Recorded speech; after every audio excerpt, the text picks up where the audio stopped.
Ikaragarria da, Euskararen eguna abenduaren 3 izan da. Lehen niko bat daukat, egun horretan egiten zirela ekintza batzuk, eta kitxo, ez da.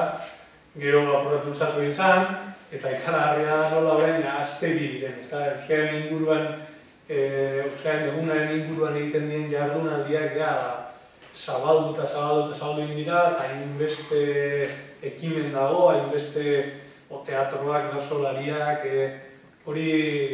horrek frogatzen du, udalak badaukala nolabaiteko ahalegin bat buruan, ez? Eta ahalegin horrekin, batzuetan lortuko ditu behar dituena, nahi dituena, beste batzuetan ez hainbeste, baina behintzat ahalegina badago eta hori da txalotzeko, ez?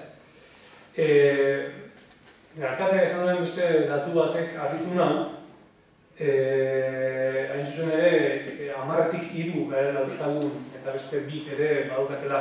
Niko guan daukat, orain ez hainbeste ere, 12 aipatzen zala. Eta 10 izatea eta hortik gora ere apuratik biltzea, horrek ere, hemen egiten dana, ez da alperrekoa, ikusten da ez da alperrekoa, ez da. Eta honek sortzen duen giroa, ez? Bakarrik aste honek edo, jardunaldi hauek. Urtean sarriten danak, badauka, gero giroa sortzen du, eta ikusten da, herriko gaztek, egite dutela, euskeraz, eta aleina egite dutela berso eskolara joateko, bersotan dabiltza da, eta alako baten, komentatu duzuenez, final horrekoetan, Euskal Herriko txapelketan 3 getxotar, ez da. Fijatzen baldin mazarete, Bizkaian ez da, beste alakorik. Hau da, Estibailez galakotarra, Etxaureko larrabetzukoa, larrabetzuko bat, galako bat.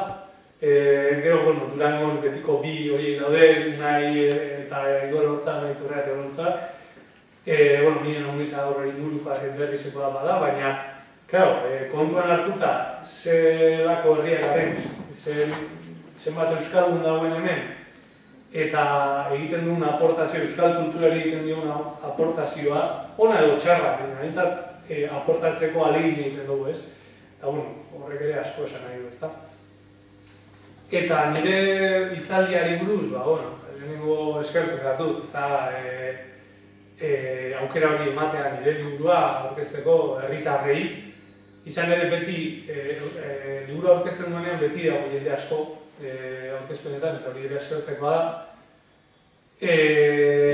Eta, zer esango dut, edo zer liburuz egituko nahi zen, edo liburuari buruz batez ere, baina literaturari buruz ere bai, eta ahaleginduko naiz, liburu bat nola sortzen den azaltzen, ez? Batzuetan, eta oso kuriosoa da, baina hala da, esaten dizutenean, hau liburu hau 2006an idatzi zenuen. Jartzen dugu, liburuaren izena eta 2006 interneten, ez? Bibliografia. 2006an idatzi zenuen. Eta jendeak uste du, liburu bat idazten dela hilabetean, edo hilabetetan, edo uda batean, edo idazten dela, eta orduan txe publikatu, ez? Eta jendeak ez daki, askok ez dakite, edo ez dute, hausnak eta hori egiten bintzat, liburu bat egiteko egun asko behar dela, hau egiten esate batako 4 urte eman ditut.